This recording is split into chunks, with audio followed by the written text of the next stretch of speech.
Eh bien, salut à tous et bienvenue dans une toute nouvelle vidéo. Ouais, bon d'accord, c'est vrai qu'avoir mes habits comme ça, on a un peu l'impression que je porte à peu près les mêmes habits que dans ma vidéo tuto de café. Mais on s'en fout, c'est pas le problème.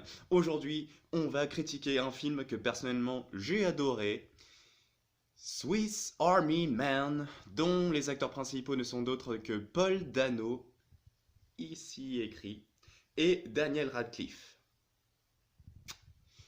Ça envoie du lourd.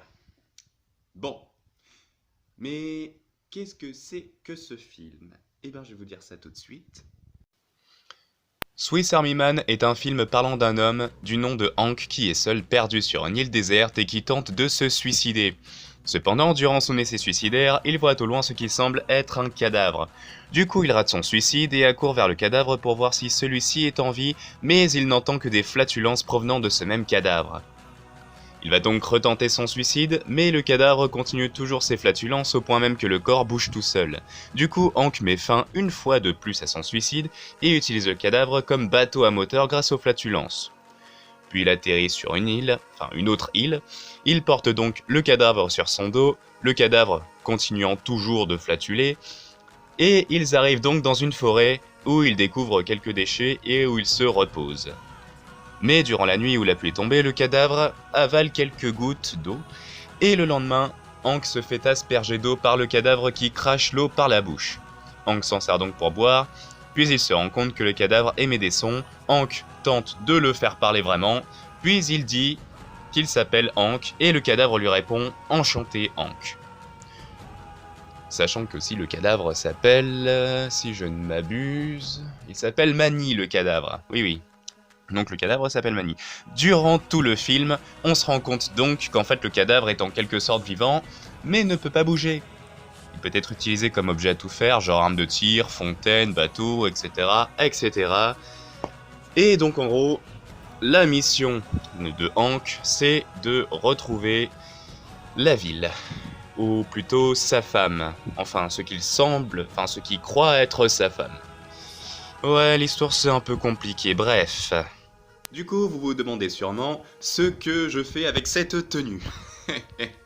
Non, je déconne. Par contre, vous vous demandez sûrement ce que je pense de ce film. Eh ben, déjà pour la faire court, je vous recommande ce film. Franchement, allez voir ce film. En plus, il est disponible sur Netflix. D'ailleurs, moi, c'est là où je l'ai regardé. Je l'ai regardé sur Netflix. Et regardez-le en VO. J'ai pas encore regardé ce que ça donne en VF, mais regardez-le en VO parce que c'est le genre de film que vous devez forcément regarder en VO. Et alors, pourquoi est-ce que ce film est bien? Bah, c'est simple. Du jeu d'acteurs aux petits oignons, parce que franchement, Radcliffe et Paul Dano sont juste génialissimes dans ce film. Les personnages sont tous les deux attachants, et franchement, ils sont mignons ensemble, hein. Ils sont vraiment... il y a quelque chose, il y a comme un lien paternel, j'ai envie de dire, un peu genre père et fils.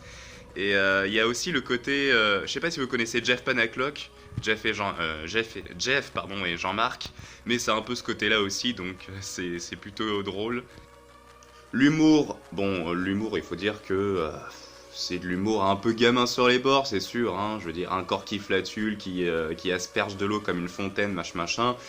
Bon, voilà, faut le prendre comme ça, mais c'est quand même assez drôle parce que c'est bien amené et parce que c'est pas là pour faire débile ou quoi que ce soit. Les musiques sont juste sublimissimes, elles sont jolies, elles sont bien amenées et en plus il y a quelques petites références. D'ailleurs, en parlant de musique, la musique qui accompagne ma vidéo est la musique principale de ce film. Les décors, parce que les décors quand même, hein, je veux dire, on les voit d'abord sur une île déserte, puis sur une grande forêt, puis on finit par voir un quartier sûrement britannique. Et je veux dire, dans l'ensemble, tout est super beau, quoi. Donc voilà, je ne sais pas si j'ai été assez explicite dans ce que je voulais dire, mais en tout cas, c'est vrai qu'en même temps, ce film, c'est un peu compliqué de vraiment bien le décrire et de vraiment dire ce qui est bien et ce qui est pas bien, parce que je ne sais même pas ce qui est pas bien. Je veux dire, moi personnellement, je suis devenu limite fan de ce film. Voilà, et donc voilà, franchement, n'hésitez pas à aller le voir, surtout si vous avez Netflix, foncez. Moi en tout cas, je vous encourage à aller le voir.